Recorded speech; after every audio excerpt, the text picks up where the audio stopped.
Salut les amis, on se retrouve pour une nouvelle vidéo. Aujourd'hui on est à Singapour. Si vous avez suivi mes aventures, j'étais juste à Kuala Lumpur là en Malaisie pour une petite escale. Et pour remettre un petit peu le contexte, moi je suis parti en Thaïlande pour faire un camp de Muay Thai. Voilà, j'ai l'objectif de combattre en Thaïlande.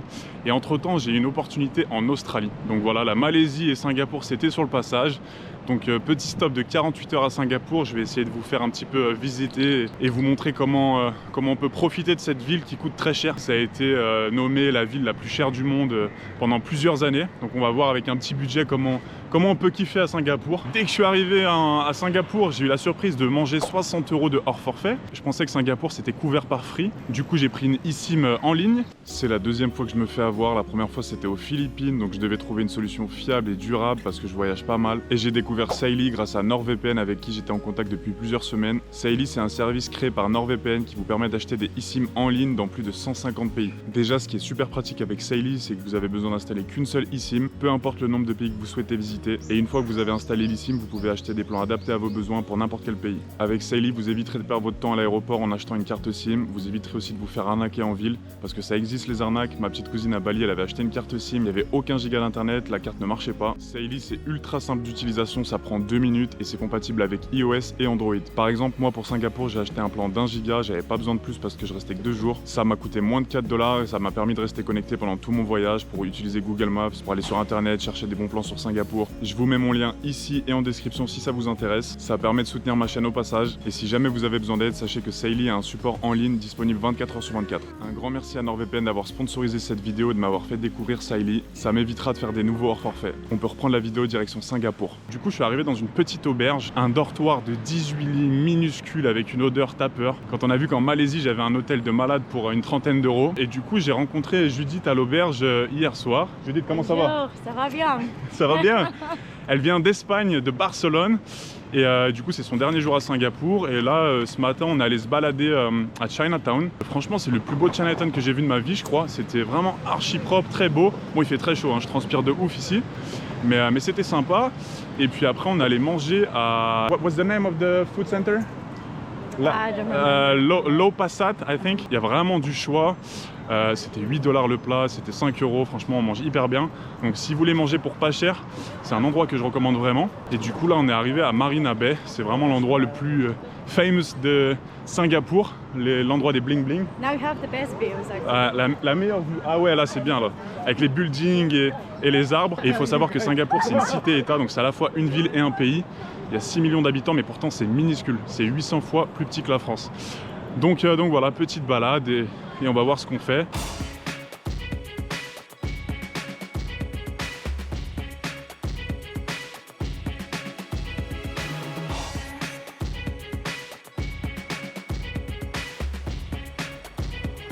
Là, on est dans le centre commercial de Marina Bay, c'est n'importe quoi. Il y a une espèce de fleuve, on se croirait à Vegas. Et il n'y a que des boutiques de luxe, donc évidemment, je vais pas y mettre les pieds dedans parce que j'ai pas un rond.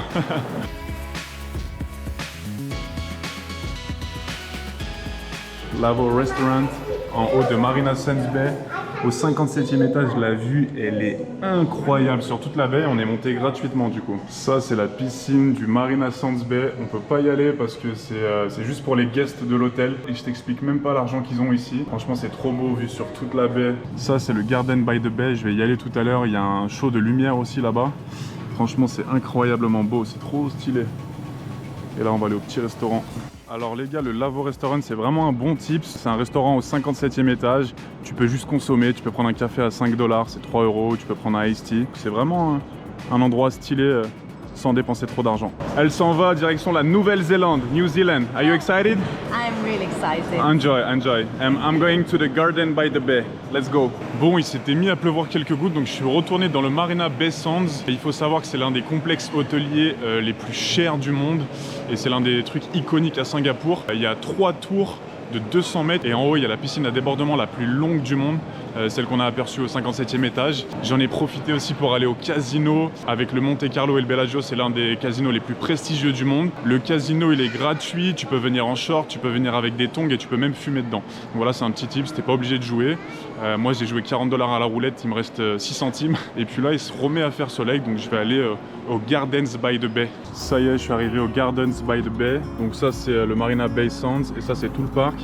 Il y a pas mal de choses gratuites, il y a des trucs payants. Ce qu'on m'a recommandé de faire, c'est le Cloud Forest. C'est payant, je sais pas combien ça coûte, mais je vais aller voir ça.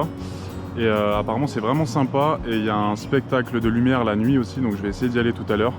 Et voilà, c'est parti, on va aller se balader un petit peu, il fait beau donc on en profite. Hein. Et sinon c'est vrai, ce qu'on dit sur Singapour, c'est abusé comme c'est propre. J'ai jamais vu un endroit aussi propre de toute ma vie. En même temps, il y a des amendes qui dissuadent.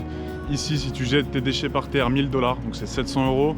Ici, pas le droit au chewing-gum. Il n'y a pas le droit d'acheter des chewing-gums. De toute façon, tu peux pas en trouver. C'est interdit à l'importation et à l'exportation. Et du coup, si tu mâches un chewing-gum, c'est 1000 $ d'amende. Donc ça fait cher le chewing-gum quand même.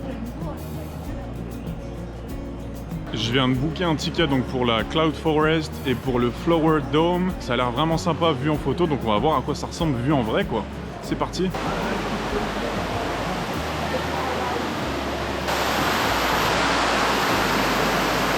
On continue la visite et il faut savoir que c'est la plus haute cascade artificielle du monde, 35 mètres de hauteur.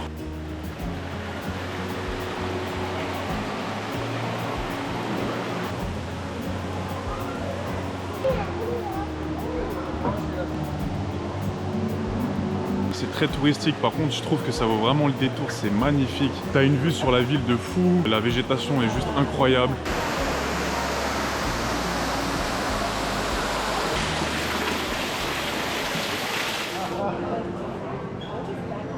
Il est 18h30, je viens de m'arrêter à Shake Shack parce que j'avais trop faim. Petit burger, petit iced tea sans sucre. Et là, c'est parti pour le Flower Dome.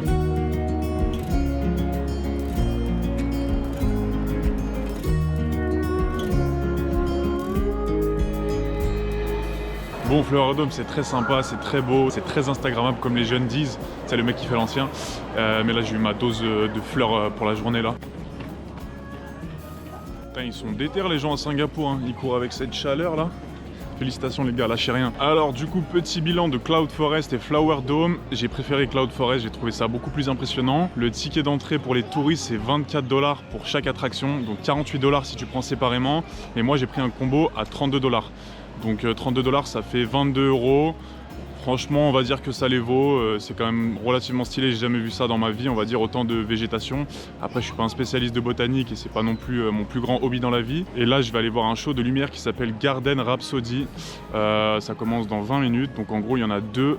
Un à 19h45 et un à 20h45. Donc je pense par contre que ça va être très très stylé.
Franchement, j'ai passé une super journée. Les deux spectacles, c'était magnifique. C'est gratuit. Franchement, c'est un truc qui n'a pas manqué si vous venez à Singapour. Là, je vais rentrer. Il est 21h20. Il me reste 50 minutes de trajet. Je dois marcher, prendre un bus. Je suis éclaté. Et en plus, j'ai archi mal au dos. Donc voilà, demain, je pense que je vais pas mettre de réveil. Je vais me reposer. Et c'est parti pour une deuxième journée.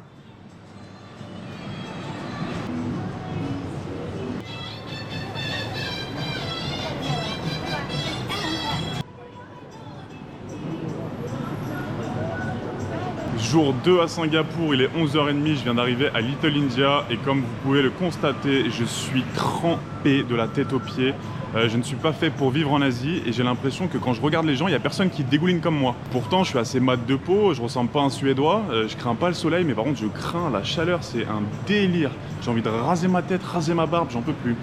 Bref, du coup Little India, franchement sympa, c'est sympa pour se balader. Après il n'y a pas non plus 50 000 choses à faire si tu veux pas manger et dépenser ton argent. Donc là je vais me diriger vers un autre endroit, c'est parti. Là je viens de passer devant un bâtiment de police et j'en profite pour vous dire que Singapour c'est l'un des pays au monde avec le taux de criminalité le plus faible. Il y a 100 000 caméras dans toute la ville, donc faut pas rigoler ici, tu vois.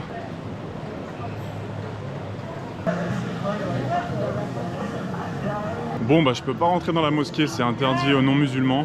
J'avais pu en Malaisie, mais en tout cas vu de l'extérieur elle est magnifique cette mosquée. Là je suis dans une petite rue marchande avec des petits restaurants, des magasins, c'est vraiment super mignon. Ici c'est vraiment multiculturel comme la Malaisie, il y a des bouddhistes, des musulmans, des hindous, des chrétiens, etc.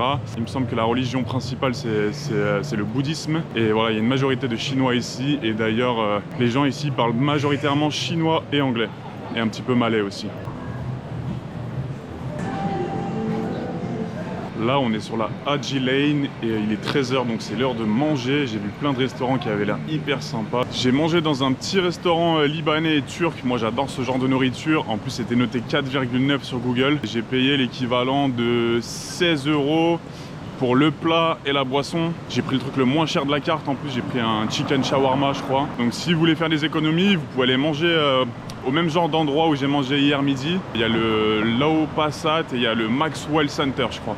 Et tu peux manger pour 7-8 $, donc c'est genre 5-6 €. Donc c'est vraiment top. Et là, je me dirige vers l'hôtel le plus cher de Singapour, le Raffles Hotel, je crois. Et ce qui est assez impressionnant à Singapour, c'est que malgré qu'il y ait des buildings immenses de partout, il y a aussi énormément de végétation. C'est pour ça qu'ils l'appellent la ville-jardin. Je crois que plus de 50% de la ville est végétalisée, donc c'est un truc de fou.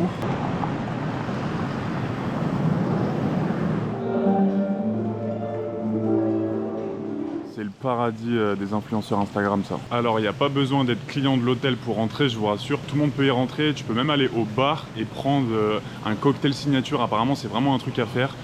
Après c'est 29 $, donc c'est 20 €. Il est 14h, je vais pas prendre un cocktail tout seul, j'aurais été avec ma copine pourquoi pas, mais aucun sens de mettre 20 € dans un cocktail. C'est incroyablement luxueux, ça coûte ultra cher, mais c'est vraiment très joli. C'est un spot sympa à faire si vous passez par Singapour. Je vous jure, j'ai l'impression d'être en mission infiltration là, avec ma chemise qui pue le poulet shawarma.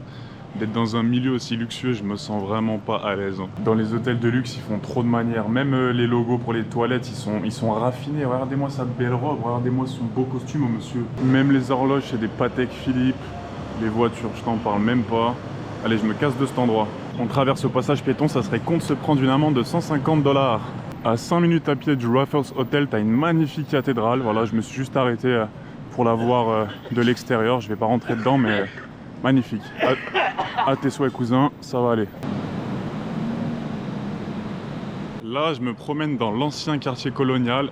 Comme la Malaisie, Singapour, c'est une ancienne colonie britannique. Les Britanniques ont colonisé un paquet de pays, mais bon, en tant que Français, je peux pas trop ouvrir ma bouche sur ce sujet. Ce qui me choque à Singapour, c'est que tout est tellement propre, mais il n'y a rien qui traîne par terre. Les rues, c'est nickel, tu peux t'allonger par terre. Les gens sont hyper respectueux ici.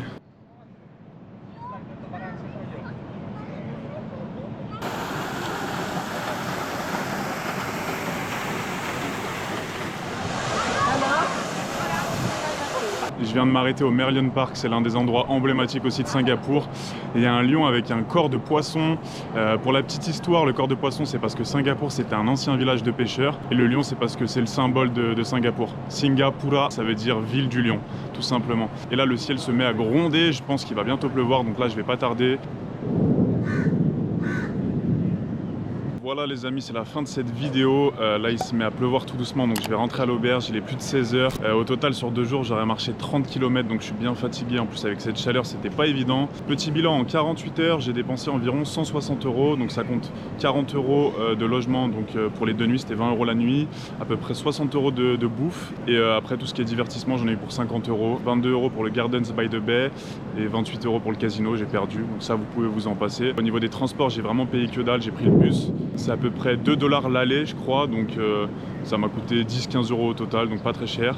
Malheureusement moi je rajoute les 60 € de hors forfait comme j'avais pas désactivé les données cellulaires, mais bon ça normalement ça vous concernera pas. Donc si vous faites attention à votre budget, je pense que vous pouvez vous en sortir pour moins de 100 € en 48 heures. Il y a pas mal d'activités gratuites. Et pour conclure, je pense que Singapour ça vaut le détour pour 2 jours. Ça sert à rien d'y rester trop longtemps. Moi j'y suis allé parce que c'était sur le chemin de l'Australie. D'ailleurs je vais en Australie pour le tournage d'un film documentaire sur le Working Holiday Visa en Australie. Donc voilà, j'ai grave hâte de vous montrer tout ça. Il est l'heure de me casser Singapour, putain, vivement l'Australie. A bientôt les amis, prenez soin de vous. C'est un choix de vie, c'est un choix de vie, c'est un choix de vie.